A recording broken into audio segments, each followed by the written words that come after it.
North Korea planning to strike Guam after Trump's fire and fury warning. North Korea said on Wednesday it is considering plans for a missile strike on the U.S. Pacific territory of Guam, just hours after President Donald Trump told the North that any threat to the United States would be met with fire and fury.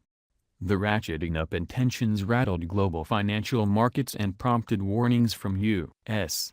officials and analysts not to engage in rhetorical slang matches with North Korea. Pyongyang said it was carefully examining a plan to strike Guam, an island of around 162,000 in the western Pacific and the site of a U.S. military base that hosts a submarine squadron, an airbase and a Coast Guard group. A Korean People's Army (KPA) spokesman, in a statement carried by state-run KCNA news agency, said the plan would be put into practice at any moment once leader Kim Jong-un makes a decision.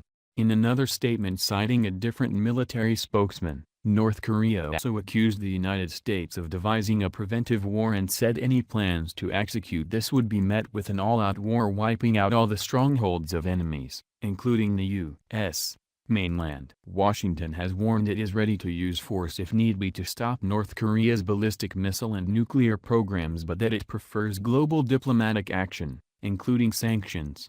Speaking to reporters in New Jersey on Tuesday, Trump issued his strongest warning yet for North Korea. North Korea best not make any more threats to the United States. They will be met with fire and fury like the world has never seen, Trump said. The UN Security Council unanimously imposed new sanctions on North Korea on Saturday over its continued missile tests, that could slash the reclusive country's $3 billion annual export revenue by a third.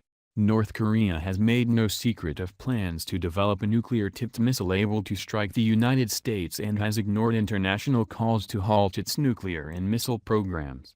It says its intercontinental ballistic missiles, ICBMs, are a legitimate means of defense against perceived U.S. hostility. It has long accused the United States and South Korea of escalating tensions by conducting military drills. U.S. stocks closed slightly lower after Trump's comment, and S&P stock futures, ESC1, slipped further in Asian trade, while a widely followed measure of stock market anxiety ended at its highest in nearly a month. The U.S.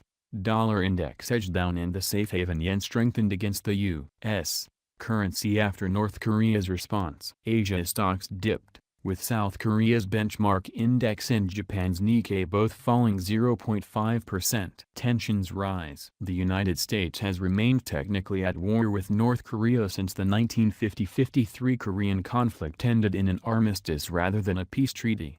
Tensions have risen since North Korea carried out 2 nuclear bomb tests last year and 2 ICBM tests last month. On Monday, 2 U.S. B-1 bombers flew from Guam over the Korean peninsula as a part of its continuous bomber presence, a U.S. official said, in a sign of the strategic importance Guam holds. The alert status at Andersen Air Force Base on Guam had not been changed as of Wednesday morning, according to the duty officer at the base's public affairs office. Republican U.S. Senator John McCain said Trump should tread cautiously when issuing threats to North Korea unless he is prepared to act. "I take exception to the president's comments because you got to be sure you can do what you say you're going to do," he said in a radio interview.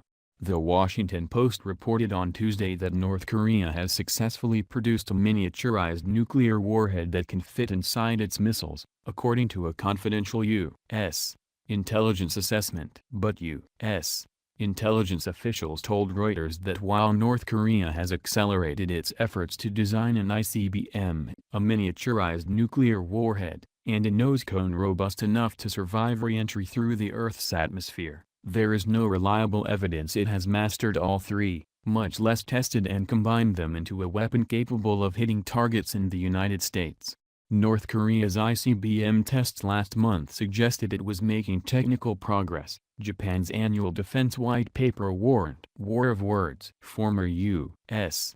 diplomat Douglas Powell, now with the Carnegie Endowment for International Peace think tank in Washington, said Trump should not get into a war of words with Pyongyang. "It strikes me as an amateurish reflection of a belief that we should give as we get rhetorically. That might be satisfying at one level, But it takes us down into the mud that we should let Pyongyang enjoy alone, said Powell, who served as a White House official under previous Republican administrations.